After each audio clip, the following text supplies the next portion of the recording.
사도신이 하시는 예배합니다. 나는 전능하신 아버지 하나님 천지를 창조주 믿습니다. 나는 유일하신 아들 우리 주 예수 그리스도를 믿습니다. 그는 성령을 대되어 동정녀 아들이 유산하시고 본디오 빌라도에게 고난을 받아 십자가에 못 박혀 죽으시고 장사된 지 사흘 만에 죽은 자 가운데서 다시 살아나셨으며 하늘에 오시어 전능하신 아버지 하나님 우편에 앉아 계시다가 거기로부터 살아있는 자와 죽은 자를 심판하러 오십니다. 나는 성령을 믿으며 거룩한 공교회와 성도의 교제와 죄를 용서하는 것과 몸의 벌과 영생을 믿습니다. 아멘.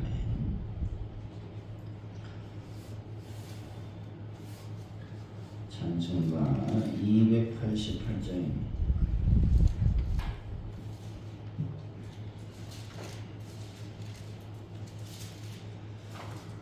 288장 찬양합니다. 예수를 나의 구주 삼고 성령과 피로써 거듭나니 이 세상에서 내 영혼이 하늘의 영광 보리로다. 이것이 나의 간증이요 이것이 나의 찬송이세. 나 사는 동안 끊임없이 구주를 찬송하리로다. 온전히 주께 맡기네요. 사랑의 음성 중에 천사들 왕래하는 것과 하늘의 영광 보리로다. 이것이 나의 간증이요 이것이 나의 찬송이세. 나 사는 동안 끊임없이 구주를 찬송하리로다. 주 안에 기쁨 누림으로 마음의 풍랑이 잔잔하니 세상과 나는 간것없고 구속한 주만 보이로다. 이것이 나의 간증이요 이것이 나의 찬송이세.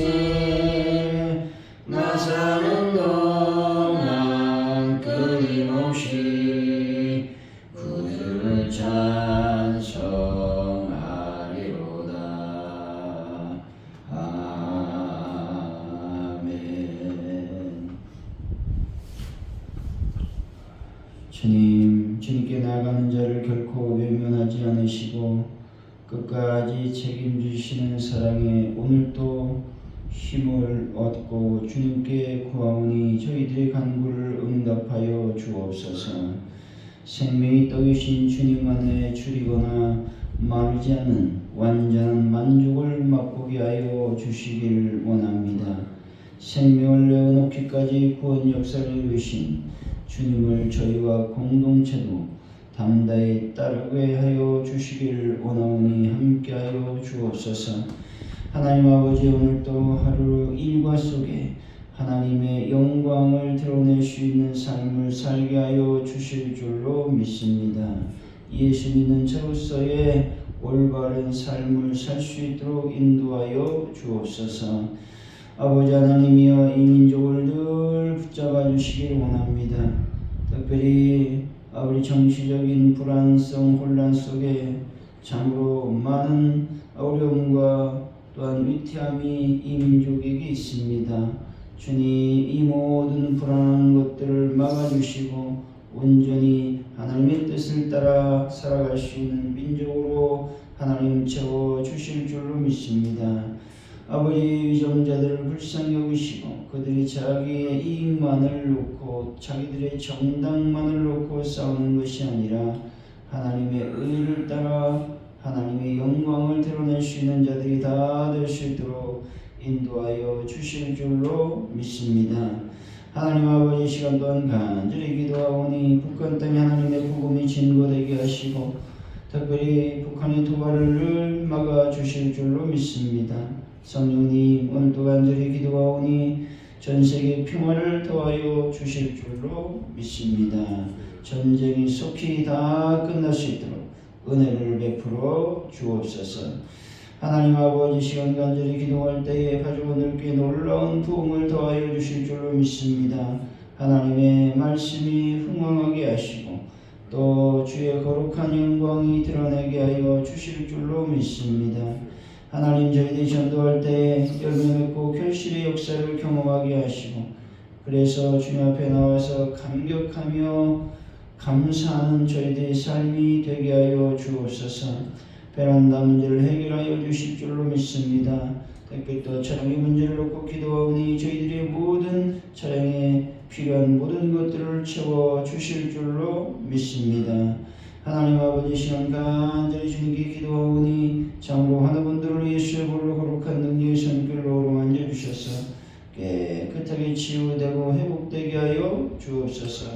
그래서 주님 앞에 나와 예배하며 하나님을 경배하는 귀한 분들이 될 수 있도록 아버지여 역사하여 주옵소서. 하나님 아버지, 우리가 주일 또한 잘 준비하는 자들이 되기를 원합니다. 주님의 거룩한 날을 잘 준비함으로 하늘의 은혜를 경험할 수 있도록 저희들을 채우시고 인도하여 주옵소서. 감사합니다. 예수님의 이름으로 기도하옵나이다. 아멘. 오늘 우리에게 주신 하나님의 말씀은 요한복음 6장입니다. 30절에서 40절까지 말씀 교독하고 마지막 절은 같이 읽습니다. 요한복음 6장 30절에서 40절까지 말씀입니다. 그들이 묻되 그러면 우리가 보고 당신을 믿도록 행하시는 표적이 무엇이니까? 하시는 일이 무엇이니까? 기록된 바 하늘에서 그들에게 떡을 주어 먹게 하였다는 것 같이 우리 조상들은 광야에서 만나를 먹었나이다. 예수께서 이르시되 내가 진실로 진실로 너에게 이르노니 모세가 너에게 하늘로부터 떡을 준 것이 아니라 내 아버지께서 너에게 하늘로부터 참 떡을 주시나니 하나님의 떡은 하늘에서 내려 세상에 생명을 주는 것이니라. 그들이 이르되 주여 이 떡을 항상 우리에게 주소서. 예수께서 이르시되 나는 생명의 떡이니 내게 오는 자는 결코 줄이지 아니할 터이요 나를 믿는 자는 영원히 목마르지 아니하리라. 그러나 내가 너에게 이르기를 너희는 나를 보고도 믿지 아니하는도다 하였느니라. 아버지께서 내게 주시는 자는 다 내게 올 것이요 내게 온 자는 내가 결코 내쫓지 아니하리라. 내가 하늘에서 내려온 것은 내 뜻을 행하려 함이 아니요 나를 보내신 이의 뜻을 행하려 함이니라. 나를 보내신 이의 뜻은 내게 주신 자 중에 내가 하나도 잃어버리지 아니하고 마지막 날에 다시 살리는 이것이니라. 내 아버지의 뜻은 아들을 보고 믿는 자마다 영생을 얻는 이것이니 마지막 날에 내가 이를 다시 살리리라 하시니라. 아멘.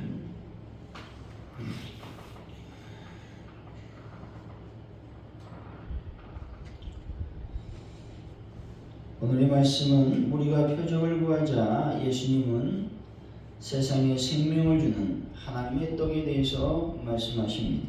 예수님이 생명의 떡이니 그분께 오는 자는 줄이거나 목마르지 않을 것이라고 말씀하고 있습니다. 하나님의 뜻은 그분의 아들을 보고 믿는 자마다 영생을 얻는 것이며 예수님은 이 뜻을 행해서 마지막 날에 그들을 다시 살리실 것이라고 말씀하고 있는 겁니다. 30절에 31절이죠. 시작. 그들이 묻되 그러면 우리가 보고 당신을 믿도록 행하시는 표적이 무엇이니까? 하시는 일이 무엇이니까? 기록된 바 하늘에서 그들에게 떡을 주어 먹게 하였다는 것 같이 우리 조상들은 광야에서 만나를 먹었나이다. 무리들은 예수님께 자기들이 믿을 수 있도록 표적을 보여달라고 요구하고 있습니다. 그러면서 광야에서 모세가 하늘로부터 떡을 주어 자기 조상들로 먹게 하였다고 세상 역사적 사실을 상기시켜 주고 있습니다. 다시 말해서 모세가 보여준 것 같은 기적을 보여달라고 요구하고 있는 것입니다. 그런데 이스라엘 백성이 이러한 수많은 기적을 보고 하나님과 모세를 어떻게 했습니까? 그들은 원망과 불평뿐이었다는 것입니다. 이런 불신앙으로 말미암아 이스라엘 백성들은 출애굽 1세대는 다 광야에서 죽었습니다. 예수님 시대에도 동일했다는 것이죠. 예수님께서 공생의 기간에 가장 많은 기적을 베푸신 곳은 호라신과 벳세다와 가버나움이었습니다. 그러나 그들이 예수님을 믿지도 않았고 예수의 말씀을 듣지도 않았다는 것이죠. 31절의 말씀을 한마디로 요약한다면 예수의 마음을 자극하고자 했던 것입니다. 모세의 기적을 통해 예수님에게 경쟁심을 유발하여 떡이라는 자기의 욕구를 충족시키고자 하는 의도가 역력한 말이었다는 것입니다. 우리가 아무리 경건의 깊은 데까지 이르고 이름을 얻었다 할지라도 우리의 마음이 부패하게 된다면 어떠한 파렴치한 일이라도 할 수 있음을 오늘 본문은 말씀해 주시고 있는 것을 보게 됩니다. 32절이죠. 시작. 예수께서 이르시되 내가 진실로 너에게 이르노니 모세가 너에게 하늘로부터 떡을 주신 것이 아니라 내 아버지께서 너에게 하늘로부터 참떡을 주시나니. 본절의 말씀은 예수께서 무리들의 자극에 의한 질투심에 하신 것이 아니라 주님 무리들의 성경 지식이 얼마나 잘못되었는가를 깨우쳐주고 시정하기 위해서 말씀하고 있다는 겁니다. 하늘에서 내린 참떡을 주신다고 예수님은 말씀하시는 것이죠. 이것은 모세가 줬던 만나는 한낱 그림자에 불과한 것으로서 모형이었습니다. 이스라엘 백성들의 문제점은 그들은 그림자와 모형은 보았으되 원형을 보지 못했다는 것이죠. 선지자 모세는 보이고 하나님의 아들 예수님을 볼 수 없었다는 것입니다. 아무리 우리에게 위대한 지도자가 있고 우리에게 큰 은혜를 베푸는 이가 있을지라도 그 능력과 사랑과 공급의 원천은 우리 하나님이심을 여러분들이 믿으시기를 바랍니다. 33절이죠. 시작. 하나님의 떡은 하늘에서 내려 세상에 생명을 주는 것이니라. 여기에서 하늘에서 내려라고 하는 구절에서 내려는 내려온 자 또 내려온 것 모두 가능한 해석이라고 하는 것이죠. 생명을 주는 것은 만나가 아니라 영의 양식인 복음은 생명을 줄 수 있는 것이라고 우리는 해석해 볼 수가 있다라고 하는 것이죠.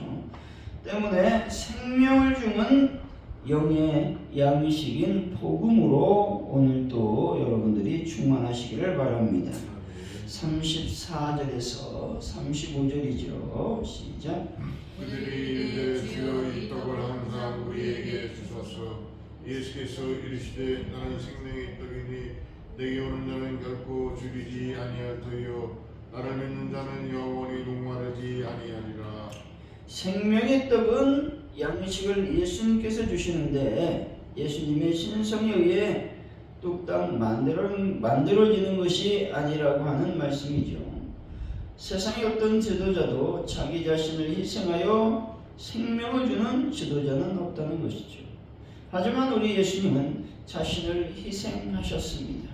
우리 예수님을 생각하면 눈물이 나고 감격하며 가슴이 뜨거워지는 것은 예수님이 나를 위해 희생하셨기 때문에 그렇다는 것이죠. 이 예수님께 늘 감사로 나아가는 분들이 되시기를 바랍니다. 36절이죠. 시작.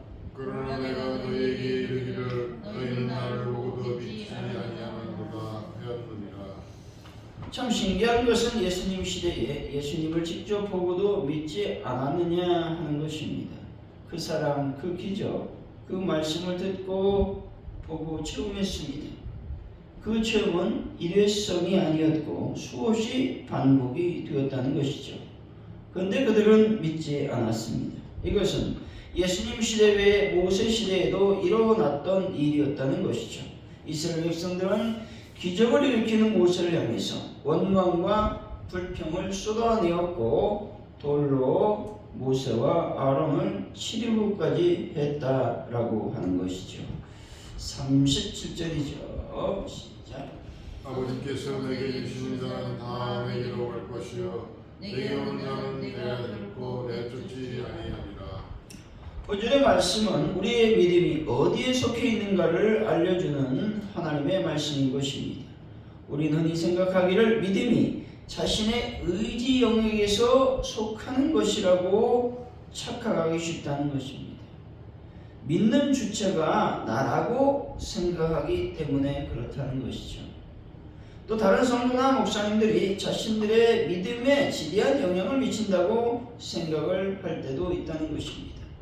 말하자면 기적을 보여준다거나 선행을 베푼다거나 도덕적인 모범을 보이면 예수님을 믿겠다고 말하는 이들이 있다는 것입니다. 믿음은 오직 하나님의 절대 주권에 속한 것이기 때문에 내가 살펴보고 내가 판단해서 갖게 되는 것이 아니라고 하는 말씀인 것입니다. 모든 성도의 믿음의 배후에는 반드시 절대적으로 하나님이 계심을 믿어야 하는 것입니다. 하나님 우리에게 믿음을 주셨기 때문에 믿을 수 있고 예수님 앞으로 나아갈 수 있게 되는 것이죠. 믿음의 주체는 바로 하나님 아버지이심을 여러분들이 결코 잊지 마시기를 바랍니다. 38절이죠. 시작. 내가 하늘에서 내려온 것은 내 뜻을 행하려 함이 아니요 나를 보내신 이의 뜻을 행하려 함이니라. 예수님께서는 당신이 오신 것은 자신의 뜻을 행하기 위해서가 아니라 오직 하나님의 뜻을 위해 오셨다고 말씀하고 있습니다. 우리는 이 말씀 속에서 예수께 나온 무리들과 예수님 사이의 명백한 차이를 발견할 수 있게 되는 것입니다. 무리들이 예수님께 나온 이유와 목적은 하나님이 보내셔서 온 자들이 아니었다는 것이죠. 다시 말해 하나님의 뜻을 이루기 위해서 온 것이 아니라고 하는 말씀이죠. 그들이 예수님께 온 이유 목적은 오직 자신들의 계획과 뜻이었다는 것이죠. 하나님의 뜻이 어떠하건 그것은 상관이 없었습니다. 오직 자신들의 배를 채우고 예수님이 자신들의 정치적 왕이 되어주면 그것으로 그만이었던 사람들이었다는 것입니다. 근데 인간은 원래 자기의 뜻을 이루는 존재가 아니라는 것이죠. 하나님이 주신 사명을 위해 우리는 태어났음을 결코 잊어서는 안 된다는 것입니다. 성도가 즐길 수 있는 것 세상의 욕심이 아니라 오직 주의 뜻을 즐기고 행하는 데 있음을 여러분들이 아셔야 되는 것입니다. 성도가 가슴에 품어야 할 것은 세상의 쾌락이 아니라 하나님의 말씀 오직 주의 법이라고 하는 사실을 잊지 마시기를 바랍니다. 39절에서 40절이죠. 시작. 나를 보내신 이의 뜻은 내게 주신 자 중에 내가 하나도 잃어버리지 아니하고 마지막 날에 다시 살리는 이것이니라. 내 아버지의 뜻은 아들을 보고 믿는 자마다 영생을 얻는 이것이니 마지막 날에 내가 이를 다시 살리리라 하시니라. 39절의 말씀은 예수님께서 분명히 자기에게 나오는 자는 다 보호하겠다고 약속하시는 말씀인 것입니다. 우리가 어디로 가면 우리가 안전해질까 하는 것이죠. 그것은 바로 예수님께 나가야 된다는 것입니다. 우리가 부활과 영생을 우리의 궁극적인 유일한 소망으로 삼게 된다면 바울처럼 다니엘처럼 그리고 스데반처럼 살 수 있음을 말씀해 주고 있는 것입니다. 사랑하는 성도 여러분, 복음을 전하면서 벽에 부딪힐 때에 하나님의 구원의 의지를 다시 한번 기억하시고 담대히 하나님의 복음을 증거하는 분들이 다 되시기를 예수 이름으로 간절히 축원드립니다. 기도합니다.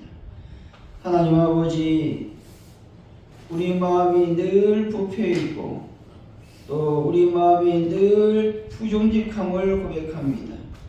하나님 아버지, 모든 악한 죄를 용서하여 주시고 하나님의 은혜 안에 머물 수 있는 저희들이 될 수 있도록 인도하여 주실 줄로 믿습니다. 사랑과 또 하늘의 영적인 공급의 원천은 하나님이심을 우리가 늘 잊지 않고 믿음으로 나아갈 수 있도록 인도하여 주실 줄로 믿습니다. 하나님 아버지, 아무런 기적이 이루어질지라도 또 표적을 이룬다 할지라도 이스라엘 백성들은 모세 시대에 모세를 원망하며 아론을 원망하며 하나님께 불평을 쏟아냈습니다. 하나님 아버지, 저희들이 하나님 온전히 믿고 사랑함으로 말미암아 원망과 불평의 삶을 살지 않고 늘 감사와 은혜 안에 사는 삶을 허락하여 주실 줄로 믿습니다. 하나님 아버지, 우리 믿음의 배후에 반드시 하나님의 계심을 잊지 않는 저희들의 삶이 되게 하여 주옵소서. 하나님 아버지, 나는 없어지고 오직 하나님의 말씀과 하나님의 은혜와 하나님의 법도만이 나의 삶 속에서 드러날 수 있도록 인도하여 주실 줄로 믿습니다. 늘 문제가 되는 것은 내가 드러날 때임을 성경은 말씀해 주시고 있습니다. 하나님 아버지, 주의 법도 또 주의 뜻, 주의 계획을 늘 기억하며 살아갈 수 있는 은혜를 더하여 주실 줄로 믿습니다. 오늘 또 주님을 찬양하며 영광 가운데 임하는 하루가 되게 하여 주옵소서. 감사합니다. 예수님의 이름으로 기도하오며 주기도문 하심으로 예배를 마칩니다. 하늘에 계신 우리 아버지, 아버지 이름을 거룩하게 하시며 아버지의 나라가 오게 하시며 아버지의 뜻이 하늘에서 같이 땅에서 이루어지게 하소서. 오늘 우리에게 일용할 양식을 주시고 우리가 우리에게 잘못한 사람을 용서해 준 것 같이 우리를 용서해 주시고 우리를 시험에 빠지지 않게 하시고 악에서 구하소서. 나라와 권능과 영광이 영원히 아버지의 것입니다. 아멘.